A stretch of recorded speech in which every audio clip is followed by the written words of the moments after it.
நல்ல சமாரியன் உவமை. இயேசு தன்னை சுற்றிலும் இருந்தவர்களுக்கு அழகிய உவமையை கூறினார். அது என்னவென்றால், ஒரு மனிதன் எருசலேமிலிருந்து எரிகோவுக்கு போக புறப்பட்டான். போகும் வழியில் திடீரென்று திருடர்கள் தோன்றி அவனை காயப்படுத்தினார்கள். அதன் பின்பு அவனை சாக கிடக்க விட்டு சென்றார்கள்.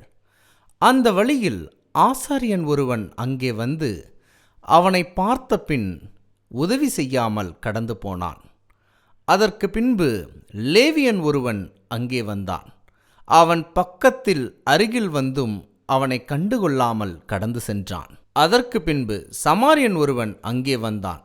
அவனுடைய காயங்களுக்கு மருந்து போட்டு பின்பு கழுதையின் மீது ஏற்றிக்கொண்டு மருத்துவமனைக்கு அழைத்துச் சென்றான். அவன் சிகிச்சைக்கு தேவையான 2 பணத்தை மருத்துவரிடம் கொடுத்தான். இப்படியாக இந்த உவமை நிறைவு பெற்றது.